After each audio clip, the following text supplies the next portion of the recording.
Hello students, नमस्कार। आज आपको क्लास 10th ज्योग्राफी का चैप्टर 6 मैन्युफैक्चरिंग इंडस्ट्री के पार्ट 1 में list of important question for board exam के लिए टॉप 20 इम्पॉर्टेंट क्वेश्चन देने जा रहा हूँ मैन्युफैक्चरिंग इंडस्ट्री के। आपको सिर्फ ये 20 क्वेश्चन ही अच्छे से रिवाइज करने हैं। क्वेश्चन फर्स्ट है, व्हाट इज मैन्युफैक्चरिंग? मैन्युफैक्चरिंग क्या है? क्वेश्चन 2 है, name 3 physical factors and 3 human factors for location of industry. Physical factor में रॉ मटेरियल होना चाहिए और पावर सप्लाई होनी चाहिए और बाकी फैसिलिटीज़ होनी चाहिए। ह्यूमन फैक्टर में लेबर होनी चाहिए, skilled labour, unskilled labour, transportation और मार्केट होनी चाहिए। तो ये 3 फिजिकल फैक्टर और 3 ह्यूमन फैक्टर्स लगा होने चाहिए किसी भी इंडस्ट्री की लोकेशन के लिए। अगर कोई भी इंडस्ट्री लगाई जाए तो ये फैक्टर होने चाहिए। क्वेश्चन 3 है, व्हाट आर बेसिक इंडस्ट्री? क्या है? Give example. बेसिक इंडस्ट्री वही होती है जिस पर सभी इंडस्ट्री डिपेंड होती है, जैसे iron and steel industry. Question 4 है, how do industry pollute the environment? Industry कैसे एनवायरमेंट को, वातावरण को पोल्यूट करती हैं?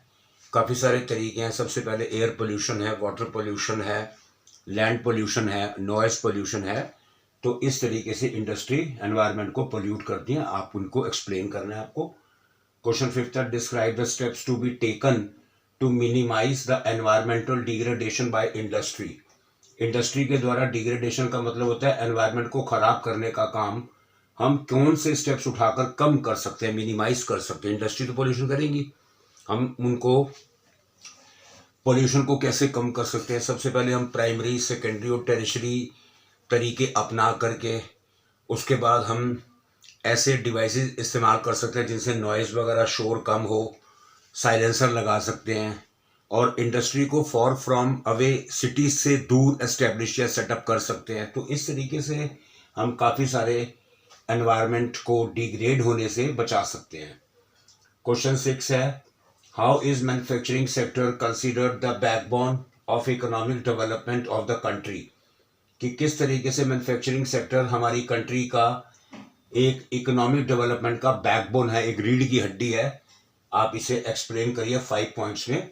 ये बहुत इंपॉर्टेंट क्वेश्चन है। इन 20 क्वेश्चन की लिस्ट को आपको करना है। 7 है कि agriculture and industry are complementary to each other. कि किस तरीके से एग्रीकल्चर और इंडस्ट्री आपस में जुड़े हुए हैं। Explain with example. दोनों ही एक दूसरे की हेल्प करते हैं।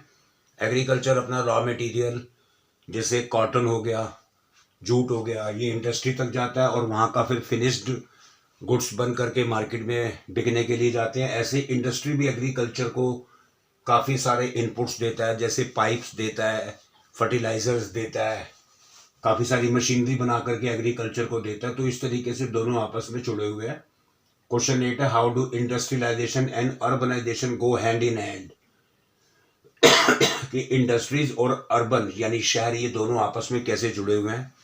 जहां जहां इंडस्ट्री होगी वहां आप शहर बन ही जाते हैं, स्लम एरिया बन ही जाता है। क्वेश्चन 9 है, which are the factor that influence the location of an industry? किसी भी इंडस्ट्री की लोकेशन के लिए कौन से फैक्टर हैं जो इन्फ्लुएंस करते हैं कि अगर कोई इंडस्ट्री लगाई जाए तो आपको किन बातों का ध्यान रखना है? सबसे पहले आसपास रॉ मटेरियल मिलना चाहिए। सेकेंडली, वहाँ पावर सप्लाई, इलेक्ट्रिसिटी, बिजली होनी चाहिए।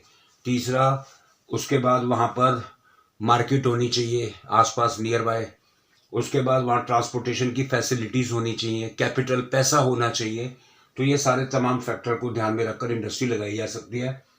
क्वेश्चन 10 है, classify the industry on the basis of bulk and weight of raw material. के भार के हिसाब से और फिनिश्ड गुड्स के हिसाब से इंडस्ट्री को हम कैसे क्लासीफाई कर सकते हैं? बल्क एंड वेट के हिसाब से। दो टाइप की होती है, एक हैवी इंडस्ट्री, हैवी इंडस्ट्री में आयरन एंड स्टील इंडस्ट्री मानी जाएगी, और जो लाइट इंडस्ट्री है उसमें इलेक्ट्रॉनिक गुड्स इंडस्ट्री जो है लाइट इंडस्ट्री होती है। तो हैवी इंडस्ट्री और लाइट इंडस्ट्री दोनों मानी जाएंगी। ये बल्क एंड वेट के हिसाब से है। क्वेश्चन 11 है, which chemical are included in organic and inorganic chemicals? में कौन कौन से केमिकल्स आते हैं, इनके यूज क्या हैं, और where these plants are located, ये प्लांट कहाँ लगाए जाते हैं? तो इस तरीके से ये 11 क्वेश्चन है। अभी बाकी क्या आपको 12 है, right A short note on automobile industry. हमारे देश में ऑटोमोबाइल की इंडस्ट्री अब काफ़ी ज़्यादा एक्सपैंड होती जा रही है। पहले हमें बाहर से इंपोर्ट करना पड़ता था, लेकिन अब हमारे देश में काफ़ी जगह ऐसे सेंटर हैं जहाँ पर हमारे यहाँ automobile, two wheeler, three wheeler और वैन्स वगैरह बनाई जाती हैं। क्वेश्चन 13 है, explain the factor responsible for the location of jute in Hooghly basin in West Bengal. कि ऐसे कौन से जूट मिल्स,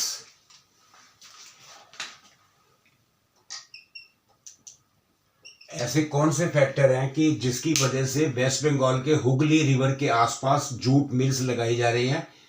एक तो वहां पे वेस्ट बंगाल में जूट, रॉ जूट बहुत ज्यादा मिलता है। एक लंबी बेल्ट है 98 किलोमीटर जहां जूट ही जूट पैदा होता है, और वहां चीप लेबर भी मिल जाती है। ट्रांसपोर्टेशन, वाटर ट्रांसपोर्टेशन की फैसिलिटीज भी काफी अच्छी हैं, इसलिए जूट मिल्स वेस्ट बंगाल के हुगली बेसिन में लगाई जाती हैं।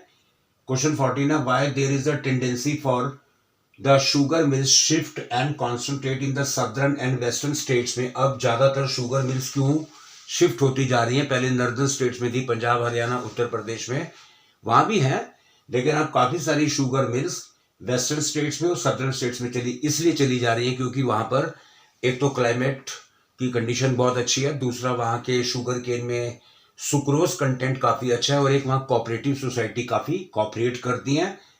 क्वेश्चन 15 है, how does an industrial agglomeration economy take place. Agglomeration economy कैसे बनती है? एग्लोमेरेशन यही है कि हमारी सिटीज जो है वो काफी सारी फैसिलिटीज प्रोवाइड करती हैं, जैसे banking, insurance, communication, marketing facilities, consultants. तो ऐसे जहां पर एग्लोमेरेशन की सारी फैसिलिटीज मिलती हैं वहां पर काफी इंडस्ट्री आकर एस्टेब्लिश हो जाती हैं, सेटअप हो जाती हैं, और एक एग्लोमेरेशन इकोनॉमी बन जाती है जो कंट्री के लिए काफी एडवांटेज देता है। क्वेश्चन 16 है, डिफरेंस बिटवीन, ए है agro based industry and mineral based industry में क्या डिफरेंस है?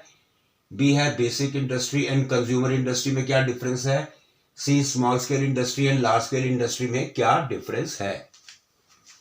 How are industries classified on the basis of ownership, explain. Ownership में एक है पब्लिक सेक्टर की इंडस्ट्री, उसके बाद है प्राइवेट सेक्टर, फिर है जॉइंट सेक्टर, फिर है कोऑपरेटिव सेक्टर। तो इस तरीके से ये 4 भागों में ऑनरशिप के हिसाब से इंडस्ट्री बांटी जाती हैं। क्वेश्चन 18 है, name the electronic capital of India. India की इलेक्ट्रॉनिक कैपिटल बेंगलुरु है। What are the characteristics of IT and electronic industry of India को एक्सप्लेन भी करना है। क्वेश्चन 19 है, डिस्क्राइब द वेज, ऐसे कौन से तरीके हैं which the NTPC has preserved the natural environment, को बचाने में एनटीपीसी कैसा रोल अदा करती है, and other resources like water वगैरह को कैसे सेव करने की हिदायत देती है। इसमें यह है कि इनको आईएसओ यानी एनवायरनमेंट मैनेजमेंट सिस्टम 14001 इनको एक सर्टिफिकेट इशू किया गया है।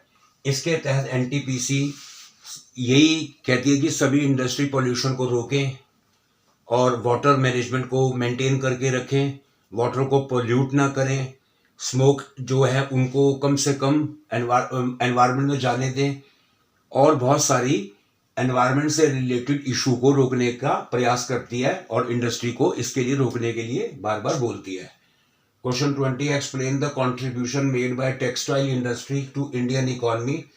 हमारे देश की टेक्सटाइल इंडस्ट्री का कंट्रीब्यूशन इंडियन इकोनॉमी को क्या है? टेक्सटाइल इंडस्ट्री में हम बहुत सारा एक्सपोर्ट करते हैं बाहर के देशों को, जिससे हमें फॉरेन करेंसी कमाने का मिलता है और हमारे देश की नेशनल इनकम भी बढ़ती है। तो टेक्सटाइल इंडस्ट्री का इंडियन इकोनॉमी को काफ़ी अच्छा कंट्रीब्यूशन है, और साथ ही साथ ये बहुत सारे लोगों को एम्प्लॉयमेंट अपॉर्चुनिटी भी देती है।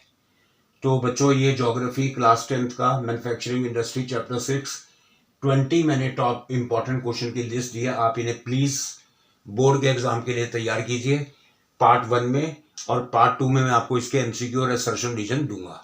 Thank you.